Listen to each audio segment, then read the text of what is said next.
속담 같은 이야기이긴 하지만 정말 맞다는 생각이 드는 말이 있어요. 그 말은 이런 말입니다. 여자 팔자는 남편 만나기에 달려있다. 살아가면 갈수록 또 보면 볼수록 이건 정말 진리 같다 라고 하는 그런 생각이 들 때가 있어요.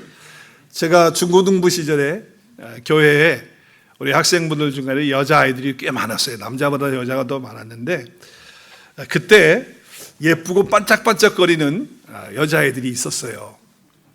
있었는데 정말 훌륭하고 또 뭐 아주 이렇게 보면 예쁘다 하는 그런 여학생들도 있었어요. 그런데 어떻게 보면 좀 푼수 같고 좀 모자라는 것 같고 생긴 것도 좀 그렇고 그리고 맨날 뒤에서 빌빌거리는 그런 여학생들도 있었어요. 교회 안에. 제가 생각이 나요. 근데 나중에 반짝반짝거렸던 그 자매들이 결혼을 하게 됐거든요. 근데 결혼을 했는데 뭐 다 그런 건 아닌데 남자를 잘못 만나서 이상한 남자 만난 거죠. 이상한 남자 만나가지고 삶이 엉망이 돼가지고 힘들게 결혼 생활하는 것을 본 적이 있고요. 또 좀 푼수 같고 조금 모자라고 그리고 뒤에서 빌빌거렸던 좀 그런 여학생인데 그 여학생은 남자 잘 만나가지고 훌륭한 남편 만나서 인생이 꽃이 피고 잘 나가는 것을 보기도 했습니다. 개인의 어떤 역량보다도 우리가 누구를 만나서 인생을 누구와 함께 걸어가고 사느냐 하는 것이 정말 중요한 그런 것들을 우리가 살아가면서 실감하지 않습니까? 그런데 여자 팔자는 남편 만나게 달려있다 말은 맞기는 맞는데 그것도 옛날 얘기더라고요. 요즘 얘기는 좀 바뀌었어요. 시대가 바뀌었으니까. 어떻게 바꿔야 될까요? 남자 팔자는 여자 만나기에 달려있다. 이렇게 바꿔야 될 것 같아. 이렇게 바꿔야 될 것 같아. 왜냐면요, 어떤 남자는 괜찮거든요. 남자 자체를 보면. 근데 이상한 여자 만나가지고 정말 그 사람의 인격을 보면 남자가 훌륭해요. 착해요. 좋아요. 그런데 이상하게 여자 하나 잘못 만나가지고서는 상처가 많은 여자 만나서 그냥 그 여자가 계속 끄집어 당기고 바가지라는 바가지는 박박 긁고 뭐 그냥 조롱하고 뒤집어 놓고 막 이제 이런 상황이 되다 보니까 거기에 버틸 남자가 어디 있겠어요.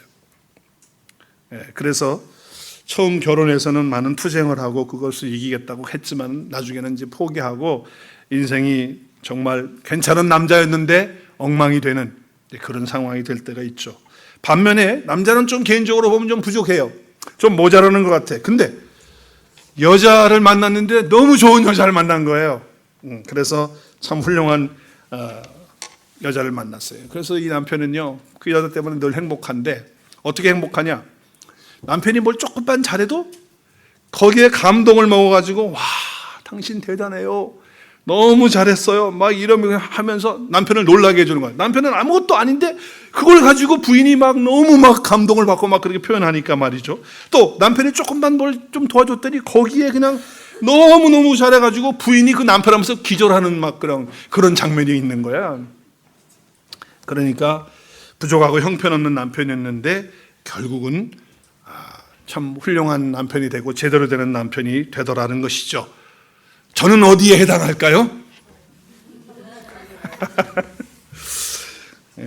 결국은 우리가 누구를 만나서 같이 걸어가느냐가 얼마나 중요한지 모릅니다. 여러분, 정말 그런데 우리가 이 세상을 살아가면서 누구와 함께 동행하는 것도 중요하지만 사실은 동행하는 그 사람이 완전하게 내 삶을 책임져 주고 완벽한 동행을 할 수 있었으면 얼마나 좋겠어요. 그런데 우리는 그것을 찾아요. 이 세상에서 사람이 나에게 완벽한 동행이 되어주기를 기대하고 소망하면서 헛수고를 하고 있다고요. 착각이에요. 그건 착각이에요. 그럴 수가 없다고 하는 거예요. 세상은 어떤 사람도 내게 완벽한 동행이 될 수 없다라고 하는 것, 그것을 기억해야 된다는 거예요. 자, 오늘 본문의 말씀에 보면 에녹이라고 하는 사람이 나와요. 근데 여러분, 에녹이 나오면 주일학교 때부터 교회를 다니신 분들은 에녹 그러면은 여러분 마음속에 그 사람 하면서 떠오르는 게 있을 거예요. 그게 뭐예요?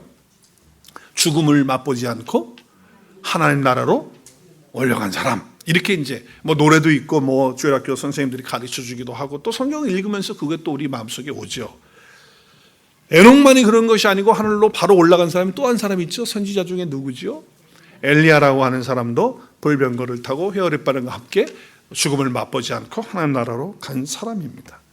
그래서 엘리야와 에녹을 특별한 사람으로 알고 특별히 에녹을 볼 때 이 세상을 살아가면서 살다가 죽지 않고 천국으로 간 사람이니까 사람들이 에녹을 좋아해요. 그래서 제 동생도 둘째 동생도 둘째 아들을 낳았을 때 이름을 에녹이라고 짓더라고요.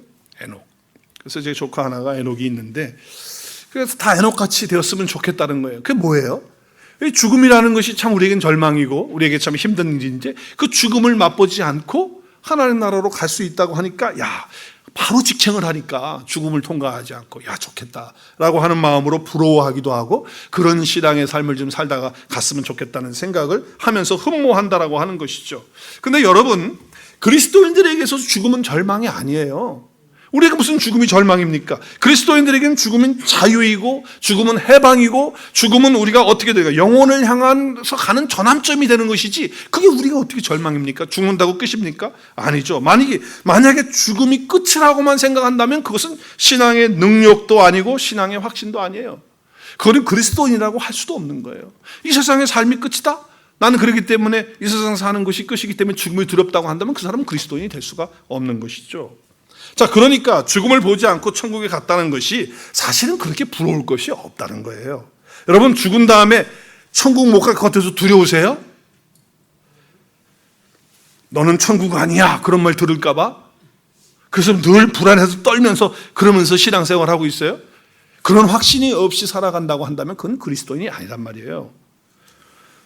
우리는 지금 이 자리에 있지만 세상 끝난 다음에 마땅히 영원한 하나님의 나라에 들어갈 확신을 가지고 살아가는 사람들입니다. 할렐루야. 이것이 흔들리면 신앙 전체가 다 흔들리는 거예요. 천국에 대한 확신이 있는 사람은 그렇기 때문에 죽어서 천국을 가든 죽지 않고 살아서 천국을 가든 무슨 관계냔 말이에요. 그걸 가지고 부러워할 거 없다고. 에녹이 죽음을 맛보지 않고 나도 그렇게 됐으면 좋겠다. 사실은 그게 관계없는 얘기거든요. 우리의 육신의 죽음을 통과하고 가든 통과하지 않고 가든 우리는 이미 영원한 나라에 보장받은 사람들이잖아요. 에녹이 놀라운 믿음의 사람이고 우리가 정말 그를 흠모하고 존경하고 사랑하는 것은 죽음을 맛보지 않고 천국에 갔기 때문이 아니라 그가 이 세상을 우리와 똑같이 살아가는 중에 천국을 누리고 살아갔던 그런 삶이기 때문에 우리가 그를 본받고 우리가 그런 믿음을 가지고 살고 싶은 그런 열망과 그런 사모함을 가져야 된다고 하는 것이에요. 이 세상을 살면서 뭘 가지고 있는 거예요? 천국을 가지고 있었고 또 천국을 누리면서 천국처럼 사는 그런 삶이 있었기 때문에 그렇다는 거죠. 자, 그래서 오늘 창세기에 짧게 나오는 에녹의 이야기를 믿음의 장인 히브리서 11장에서 제일 처음에 믿음의 사람 아벨을 얘기하고 그 다음에 두 번째 에녹을 이야기하면서 이렇게 얘기를 해요. 히브리서 11장 5절 같이 읽을까요? 시작.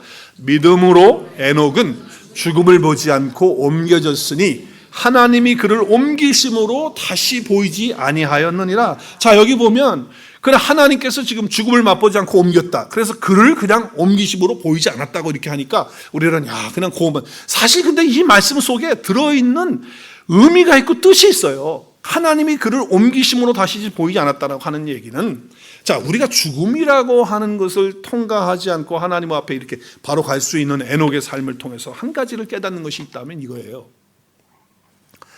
에녹은요, 이 땅에서 천국을 사는 삶을 그대로 살아갔어요.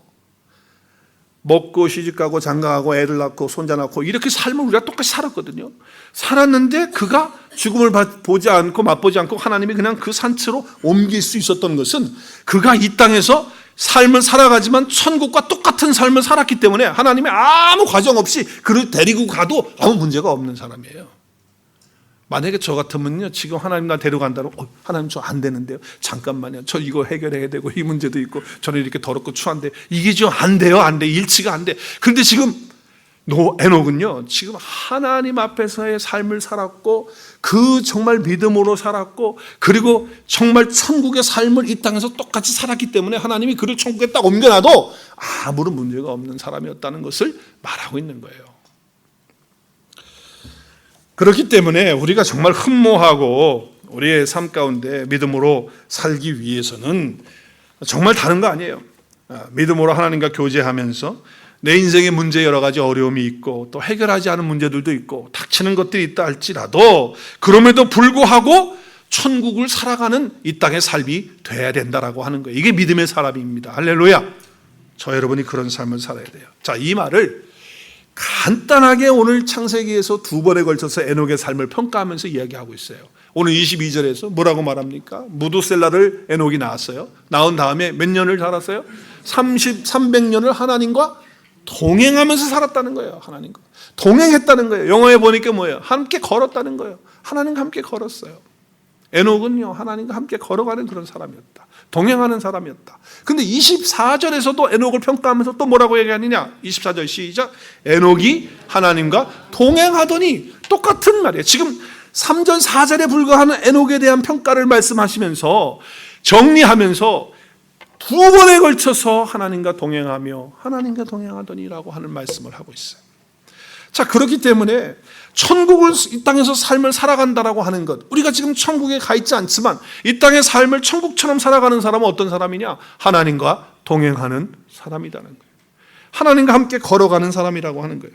에녹의 삶을 설명할 때 다른 말이 없어요. 하나님과 동행했다라고 하는 말을 하고 있는 것입니다. 이 에녹의 동행에 대한 이 말씀을 그대로 받아가지고 찬송가를 지으신 분이 계세요. 그분이 우리 교단 창시자이신 A.B. 심슨 목사님이에요. 알버트 벤자민 심슨 목사님께서 이 찬송을 지으셨어요. 이 말씀을 근거해서. 근데 이분이 찬송가를 이제 많이 지으셨잖아요. 원래 장로교 목사님이셨고 큰 교회 4,000명 나오는 교회에 목회를 하시다가 본인이 하나님으로부터 심장병 치유받고 또 하나님으로부터 하나님의 놀라운 그런 선교에 대한 하트, 또 가난하고 또 지금 난민이 와가지고 있는데 그들을 위해서 복음 전하고 그들을 섬기는 그런 일들 때문에 교회와 맞지 않아서 사임을 하고 나왔죠. 그래서 이제 사역을 하는 가운데에 그 당시에 불렀던 찬송은 다 경건한 찬송, 경배하는 찬송, 그래서 기뻐하며 경배하며 하면서 예배드렸던 그런 찬양을 초월해서 찬송가를 이제 막 작사 작곡을 하시기 시작한 거예요. 그래서 내 주 하나님 넓고 그 눈에는 막 이런 찬양을 만들어서 부르기 하기 시작했고, 그러면서 복음 전하고, 그리고 주와 같이 길 가는 것 즐거운 일 아닌가, 이거 파격적인 노래와 곡으로 가사로 이런 찬양을 만들어서 부르면서 복음을 전하시기 시작했어요. 그분이 누구시냐? 우리 교단에 창시하신 심슨 목사님이에요. 잘생기셨죠? 수염도 길고. 그래서 우리 크리스천 앤 미셔너리 얼라이언스를 시작하게 한 그런 목사님이에요. 그래서 복음에 대한 열정, 한 영혼에 대한 그 뜨거운 사랑, 선교에 대한 그 불타는 마음, 그것을 하나님이 주셔서 지금까지 이렇게 복음 전하는 그런 교단으로, 예수 그리스도 중심으로 서는 교단으로 이렇게 서게 됐잖아요. 근데 이분이 창세기 오늘 5장 22절과 24절의 말씀에 근거해서 이 찬양을 썼어요. 작곡을 하고 작시를 한 거예요. 근데 4절에 가서 보면 에녹에 대한 말을 그대로 언급을 하고 있어요. 옛날 선지 에녹같이 우리들도 천국에 들려올 때 갈 때까지 주와 같이 걷겠네. 그래서 뭐라고 합니까? 한 걸음 한 걸음 주 예수와 함께 날마다 날마다 우리 걸어가리. 주님과 한 걸음 한 걸음 동행한다는 거예요. 걸어간다는 거예요. 그것이 우리의 신앙생활이라는 거예요. 에녹이 그렇게 살았던 것처럼, 이 땅에서 천국을 사는 것처럼 우리도 그렇게 천국을 살다가 주님 오라고 하면 천국 들어가서 사는 그런 삶을 살아야 한다라고 하는 것을 분명히 알았던 분이에요. 그래서 이런 가사를 쓰고 이런 곡을 써서 함께 찬양하게 되었다고 하는 것이죠. 하나님과 동행하는 이런 삶, 우리 교단의 이 목사님처럼 정말 주님과 한 걸음 한 걸음 걸어가는 이런 삶이 얼마나 귀하고 아름다운지 모른다는 거예요. 저와 여러분이 24시간 주님과 한 걸음 한 걸음 걸어가는 거예요. 그것도 주일날만이 아니에요. 날마다 주님과 함께 걸어가는 저와 여러분의 신앙생활 될 수 있기를 바랍니다. 에녹과 같은 삶이 우리 가운데 이루어져야죠. 에녹만 그렇게 살다 가는 겁니까? 아니죠. 우리도 그렇게 살다가 주 앞에 서는 거예요. 자, 그래서 믿음의 장인 히브리서 11장에서 또 똑같이 얘기를 하는 거예요. 5절에 믿음으로 에녹은 죽음을 보지 않고 옮겼으니 하나님이 그를 옮기심으로 다시 보이지 아니하니라. 그 다음에 읽겠습니다. 시작. 그는 옮기기 전에 하나님을 어떻게 하는 거예요? 기쁘시게 하는 자라는 증거를 받았다는 거예요. 자, 여기 보면 하나님을 기쁘시게 하라는 자는 증거를 받았어요. 그런데 여기 지금 하나님과 동행한다는 말이 없어요. 창세기는 2번이나 동행한다고 하는데 에녹을 얘기하면서 그 얘기를 빼버리고 뭐로 얘기하느냐? 하나님을 기쁘시게 하는 자라고 얘기를 하고 있어요. 자, 그렇다고 한다면 결국은 뭐예요? 이 창세기의 이 말씀을 가지고 히브리 저자는 성령의 감동을 받아서 에녹에 대해서 삶을 평가하면서 결국 그가 하나님과 날마다 매일매일 한 걸음 한 걸음 주님과 동행하고 걸어가는 삶을 살았기 때문에 하나님을 기쁘시게 하는 자라고 하는 것으로 증거를 받았다는 거예요. 우리가 어떻게 하나님을 기쁘시게 할 수 있습니까? 여러분, 교회에서 많은 봉사하고 열심히 일하면 하나님 기뻐하실 거예요. 그렇죠? 그것도 기뻐하세요. 여러분이 전도하고 선교하고 예배 잘 드리고 하라고 하는데 순종하고 살면 하나님 기뻐하실 거 당연해요. 그런데 하나님이 정말 기뻐하는 건 뭐냐? 우리 주님과 함께 날마다 한 걸음 한 걸음 동행하며 걸어갈 때 에녹처럼 하나님을 기쁘시게 하는 자가 될 줄로 믿습니다. 저 여러분이 하나님을 기쁘시게 하는 자가 되는 거예요. 그게 뭐냐? 하나님과 함께 가는 거예요. 무엇을 하기 이전에, 우리가 뭘 하기 이전에, 뭘 섬기기 이전에 내가 하나님과 동행하고 있느냐, 그것을 통해서 하나님 정말 기뻐하고 계시느냐라고 하는 것을 날마다 우리는 점검을 해 봐야 된다는 거예요. 그것이 우리의 증거예요. 무엇보다도 우리가 주님과 24시간 동행하는 것을 하나님 기뻐하시는 거예요. 여러분, 우리 하나님은요, 세상의 그 어떤 사람보다, 그 어떤 누구보다 우리가 행복해지길 원하고 기뻐하기를 원하고 그리고 우리의 삶이 풍성하기를 원하시는 분이 우리 하나님이세요. 그런데 우리 하나님은 그걸 주시기 위해서 뭘 하신다는 거예요? 나하고 같이 동행하자는 거예요. 나하고 같이 가자는 거예요. 나하고 함께 하자는 거예요. 그거를 주님이 그렇게 잘 아시는 거예요. 그것이 가장 기쁘고 행복한 것이니까 우리의 삶 속에. 그런데 우리는 그거는 제껴놓고 자꾸 딴 거를 하는, 딴 거. 하나님은 정말 이걸 원하는데 자꾸 다른 길로 가, 다른 길로. 우리 주님은 정말 행복을 주고 싶은데 말이죠. 근데 이 세상에서는 아까도 제가 말씀드리지만 우리를 만족할 수 있는 동행자는 없습니다. 이 세상에는 없어요. 부부지간에는 할 말도 없고요. 부모 자식도 그래요. 여러분, 부모가 자식을 위해서 얼마나 고생합니까? 그리고 다 섬기고 희생하고 수고하고 자식 잘 키워놓고 모든 것 다 쏟아줬는데 나중에 자식이 하는 얘기가 뭐예요? 뭐라 그래요? 여기 계신 분들의 자녀들은 그런 얘기 안 하니까, 저쪽에 있는 애들만 그런 얘기 하니까. 뭐라고 하는지 아세요? 해준 게 뭐냐는 거예요. 해준 게 뭐야 그랬다고요. 왜? 남들이 다 해주니까. 남들도 다 그렇게 사는데 뭐 엄마 아빠가 너한테 뭐 해줬어? 그런 얘기 한다는 거죠. 자식이 볼 때는 그런 거예요. 제가 이런 얘기를 읽은 적이 있어요. 50대 초반의 여자인데 남편이 갑자기 2년 전에 죽었어요. 그래서 그 부인이 마음을 잡지 못하고 너무 힘들어하는 거예요. 막 얼굴이 그늘지고 어둡고 캄캄하고 절망 가운데 있고 그래요. 자, 죽은 지 3개월이 됐다 그러면 그래, 그렇게 됐으니까 6개월 됐어도 그 정도 됐으니까 1년 됐어도 그럴 수도 있겠다. 그런데 2년이라는 세월이 지났는데도 똑같이 더 심각해지는 거예요. 절망 속에 사는 거예요. 널 죽고 싶다 그러면서 살아가는 거예요. 그리고 그 얼굴이 펴지질 않아요. 절망감 속에서 삶의 의욕도 없고.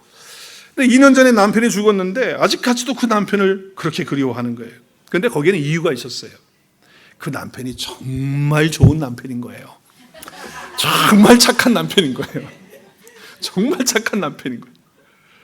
그래서요, 인격적으로나 재정적으로나 윤리적으로나 철저한 사람이고 그렇게 부인을 잘 도와주고 아껴주고 상처 주는 말 한 번도 안 하고 큰 소리 내는 적도 없고, 할렐루야.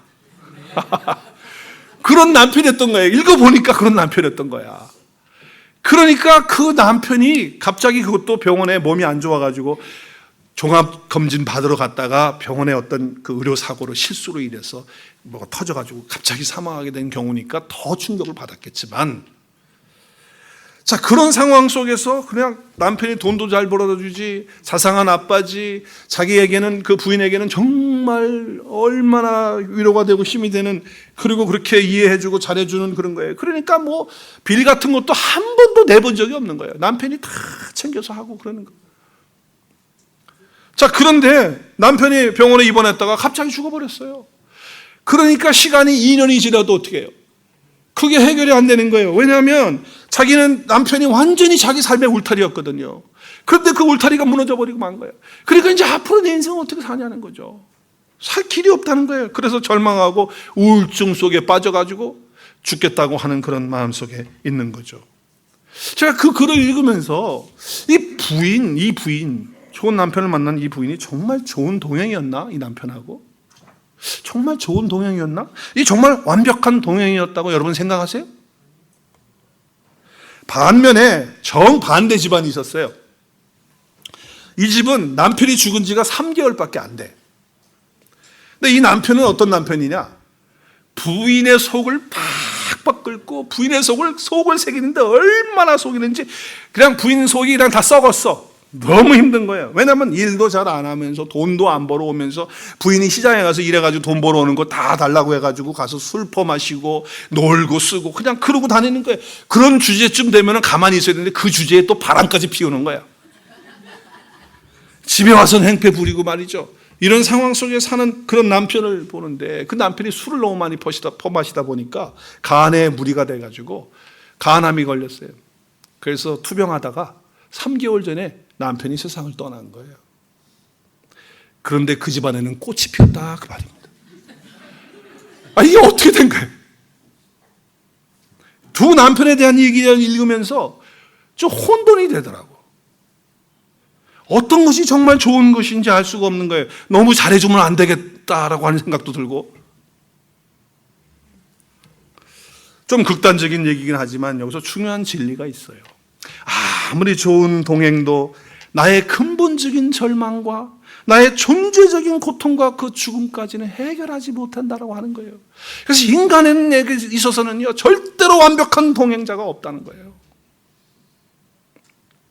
아무리 가까운 동행이라 할지라도, 아무리 철저하게 동행해주는 부모라 할지라도, 남편이라 할지라도, 그렇게 좋은 아내라 할지라도, 좋은 자녀라 할지라도 근본적인 내 문제를 해결할 수 없고 존재적인 내 고통과 이 죄의 문제와 내 사망의 문제를 해결하지 못한다는 거예요.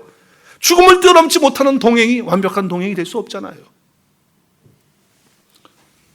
그가 먼저 죽어서 나로 하여금 죽음에 멀리 떨어져 있게 하든지, 아니면 내가 죽어서 내가 정말 죽을 지경이 걸려가지고 병 걸렸는데 옆에서 도와주고 손을 대주는데도 뭐 아무것도 할 수 없는 속수무책인 그런 상황이 될 수가 있잖아요. 하여튼 간에 그런데 그게 동행이 완전한 동행이 될 수가 없다는 거예요. 자, 여러분 기억하세요. 그렇기 때문에 완벽한 동행자가 되시는 하나님과 우리 주님과 더불어 동행하시는 저와 여러분 되실 수 있기를 바랍니다. 사람들과는 비교할 수 없어요. 아무리 좋은 남편도요, 안 돼요. 아무리 좋은 부인도 안 되고요.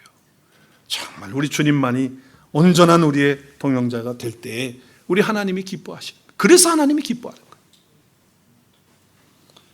우리 하나님은 하나님의 자녀들인 우리가 다 행복하기를 원하십니다. 기뻐하는 자로 살기를 원하십니다. 진짜 행복할 수 있는 길이 어디 있다고요?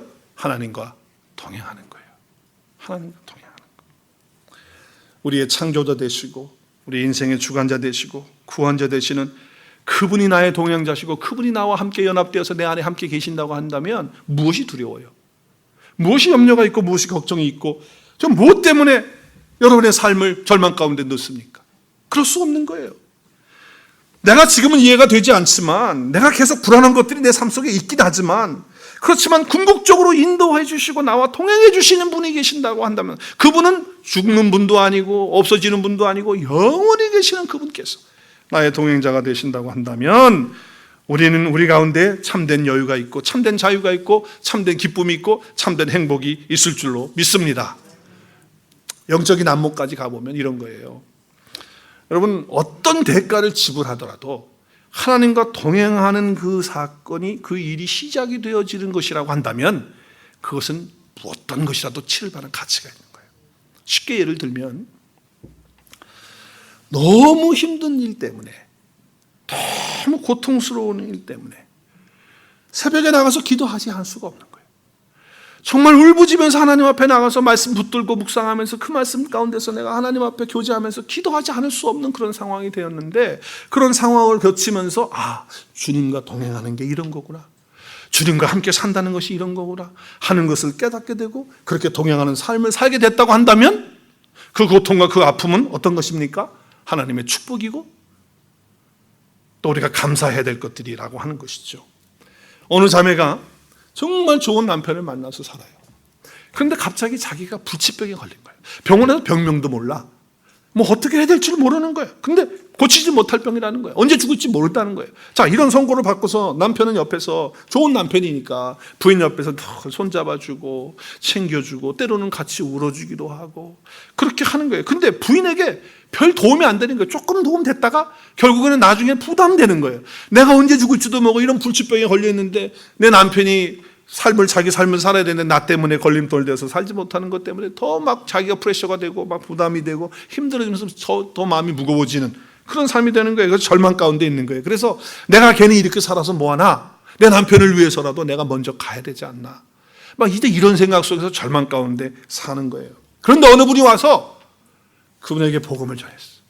예수 그리스도를 전했어. 근데 예수 그리스도를 전하고 듣는데 복음을 듣는데 자기가 오는 거예요. 마음에 오는 거예요. 그래서 그분을 믿게 되고 그분을 영접하게 되고 예수님을 만나는 그런 축복을 갖게 됐어요. 자, 그러면서 주님과 함께 동행하기 시작하게 된 거예요. 이전의 삶과는 비교할 수 없는 기쁨이 올라오는 거예요. 행복이 막 찾아오는 거예요. 자기 속에. 그러다 보니까 자기 남편이 너무 착한 남편이고 좋은 남편이어서 지금까지도 계속 잘해주고 이렇게 하고 있는데 문득 무슨 생각이 드냐면 이거는 다 마취제에 불과하다라고 하는 깨달음이 오는 거예요. 그냥 잠깐 하는 거예요. 잠깐. 근데 거기 또 사라지고는 또 자기 마음속에 절망이 왔던 걸 깨달았잖아요. 여러분, 세상적으로 잘해주는 남편, 세상적으로 잘해주는 아내가 어쩌면 우리의 본질을 못하게 만드는 일종의 마취제일 수가 있다라고 하는 것이에요. 정말 중요한 것을 못 보는 거예요.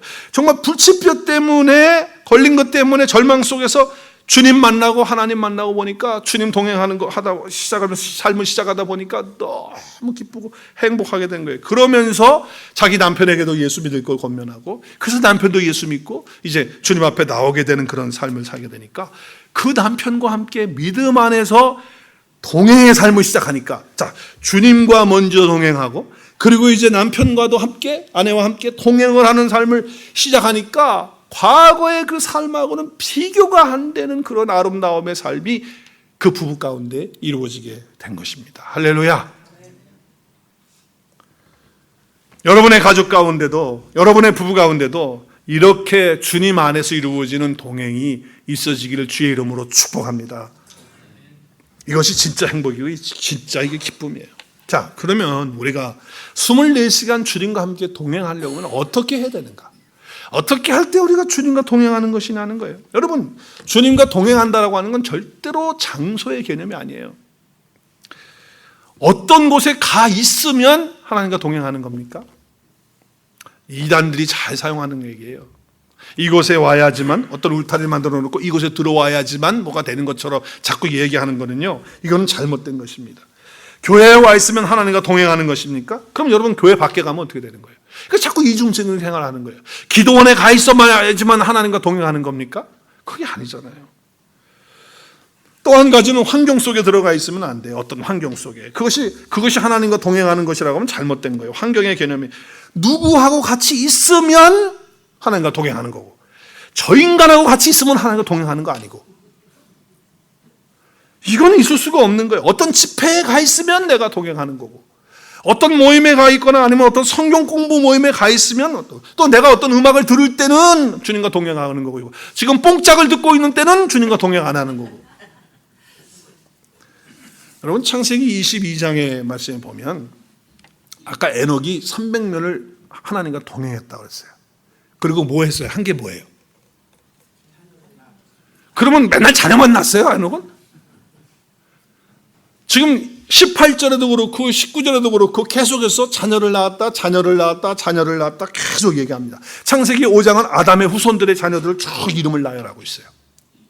자, 그러면 자녀를 낳았다고 하니까 우리는 물론 영적인 자녀를 복음으로 낳는 것을 성경에서는 궁극적으로 말씀을 하고 있어요. 그래서 그게 강조하고 있는 것이죠.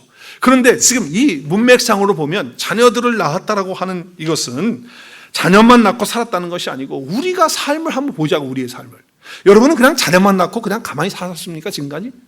자녀를 낳고 살았다는 얘기는 뭔 얘기하는 거예요? 여러 가지.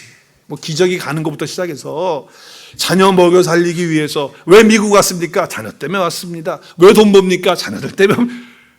그럼 여러분, 자녀를 낳았다는 게 그냥 자녀 낳고 그만두는 게 아니고 뭐예요? 땀 흘리고 수고하고 정말 때로는 괴로워하기도 하고 때로는 품어주기도 하고 때로는 아파하기도 하고 때로는 절망하기도 하고 때로는 분노하기도 하고 때로는 화해하기도 하고 지지고 볶고 탁 하면서 어떻게 해요? 삶의 구체적인 삶의 이야기를 한 거예요. 지금 노아, 에녹 같은 경우는 농사를 짓고 먹고 살려면 해야 되는 사냥도 하고 뭐 그런 거 해야 되지 않아요? 다 그걸 한 거를 포함하는 얘기가 지금 자녀를 낳았다는 얘기예요. 그렇기 때문에 하나님과 동행이라고 하는 것은 어떤 장소도 아니고 환경도 아니고 내 내면의 상태를 말하는 거예요.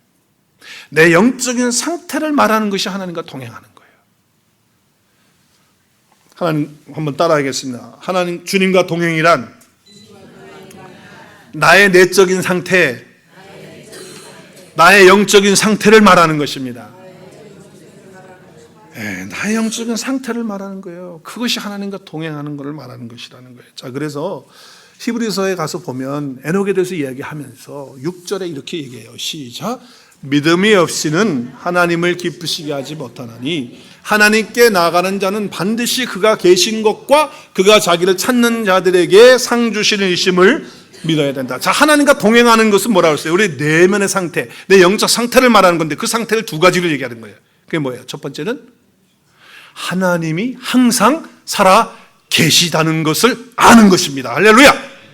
항상 하나님이 살아 계시다는 걸 아는 거예요. 그걸 체험하고 깨닫는 거예요. 그리고 사는 거예요. 항상 하나님 살아 계신다. 항상 지금 하나님 계시다라고 하는 거예요. 하나님의 임재지요. 하나님의 친밀감이죠.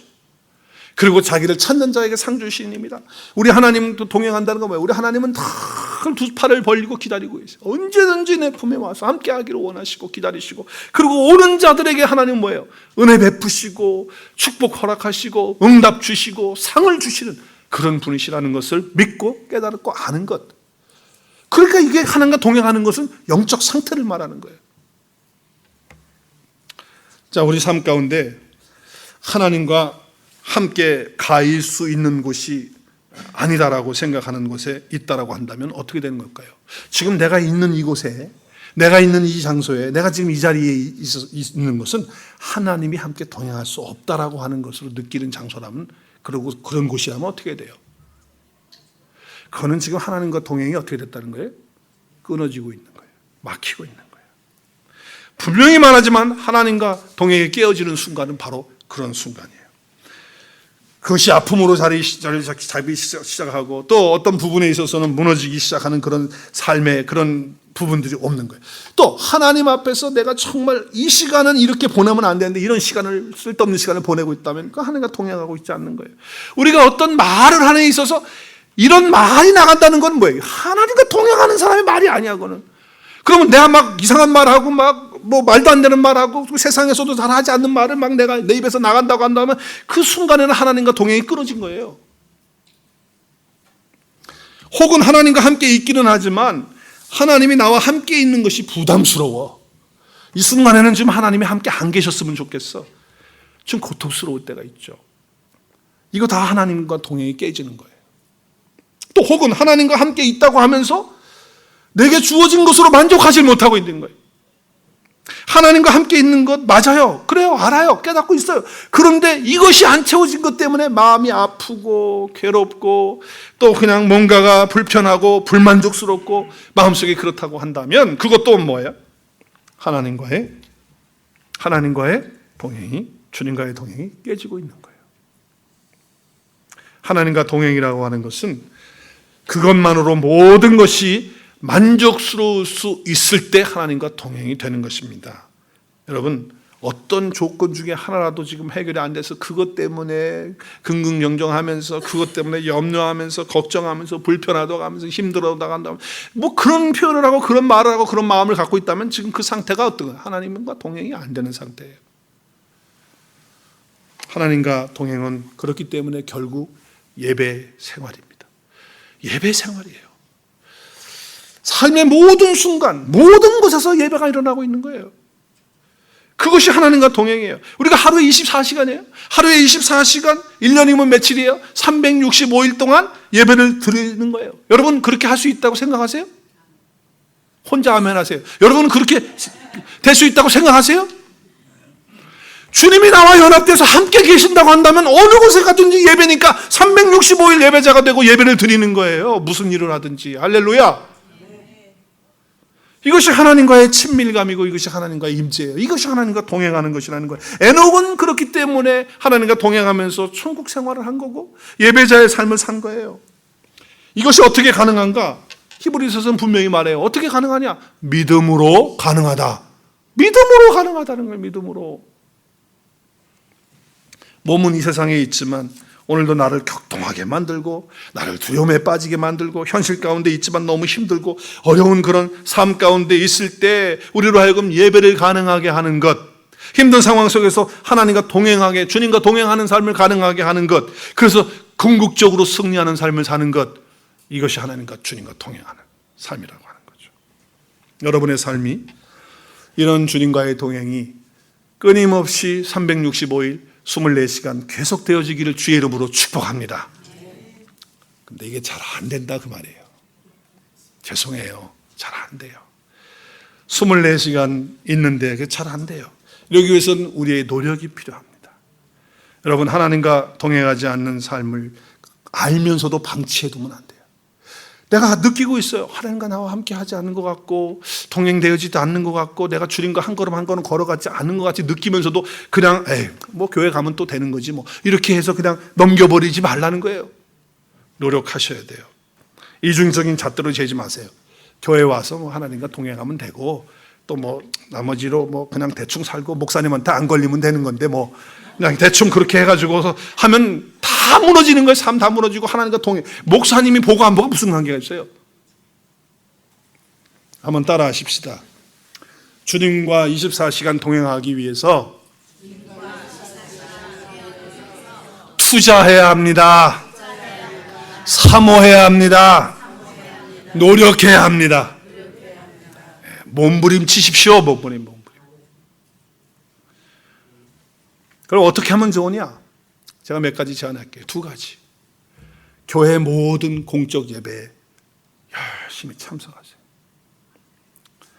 내가 주님과 동행이 자꾸 안 되고 단절되는 것 같으면요, 정해진 예배 시간에 열심히 나오셔야 돼요. 교회 모든 모임에 참석하세요. 내가 지금 뭐가 안 되고 있다라면 여러분 나오셔야 돼. 그거를 느끼고 알면서도 내 말이 왜 이렇게 자꾸 나가지? 왜 내가 행동이 주님과 같이 가지 않지? 그러면 교회에서 정한 예배에 다 나오세요. 열심히 나오세요. 하나님 말씀 듣고요, 하나님 말씀 안에서 여러분이 깨닫는 시간을 통해서 회개하고 주님과 다시 동행하는 삶을 살아야 돼요. 2번째는요, 우리가 아침마다 경건의 시간 해요. 매일 아침 눈 뜨면 그냥 뭐 묵상을 하지 못하더라도 말씀 구절이라도 한번 읽어요. 그리고 같이 기도하면서 주님 어떻게 하면 좋을까요? 어떻게 오늘 하루를 살까요? 하면서 그렇게 하시라고요. 여러분 아침에 나오면서 여러분 세수할 수도 있고 샤워할 수도 있어요. 그때 그냥 아주 사소한 거지만 내가 세수하면서 이빨 닦으면서 샤워하면서 주님 내가 지금 얼굴 닦고 몸 닦지만 몸만 닦지 말고 정말 주님 내 마음을 좀 닦아 주십시오. 내 속을 좀 깨끗하게 해 주십시오 라고 하면서 샤워하면서 그렇게 마음으로 기도하면 주님과 동행하는 삶을 이루어가는 거 아니겠어요? 오늘도 아침에 내가 나오면서 샤워했어요. 샤워하고 나오는데 물이 막 바닥에 흘려지는 거예요. 그래서 어떻게 해요? 나 바쁜데 빨리 교회 이제 준비해. 오늘 주일이니까 내가 갔다 와서 나중에 바르겠지. 근데 내 다음에 또 샤워를 또 집사람이 할 거 아니에요. 그래서 내 집사람을 즐겁게 해주고 또 미끄러지면 안 되는데 그런 마음도 들고 또 주님이 내 마음속에 뭐라고 그러냐면 너 네 부인을 좀 편하게 해주고 그러는 게 좋지 않겠냐?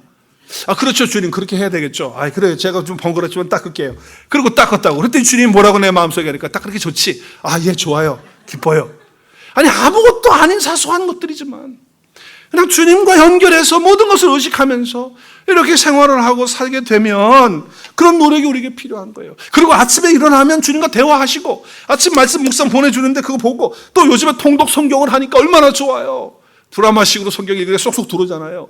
일단 성경을 많이 알아야 돼. 성경을 모르는 상태에서 설교 듣고 공부해봐야 이게 아무것도 안 돼요. 우리 여기 와서 양육반 하고 있는 집사님은 성경을 많이 읽으시는데 양육반 할 때 쏙쏙 들어온대요. 할렐루야. 설교할 때 쏙쏙 들어온대요. 성경을 읽어야 깨달아지는 거지. 읽지도 않은데 베이식이 없는데 뭐가 됩니까? 아무리 설명해줘도 안 돼요. 아침 말씀 묵상 큐티하시면서 하나님과 친밀감, 하나님께 임재를 느끼시는, 그래서 하나님과 우리 주님과 동행하는, 그래서 주님으로부터 채워지는 그런 은혜가 날마다 있어지기를 주의 이름으로 축복합니다.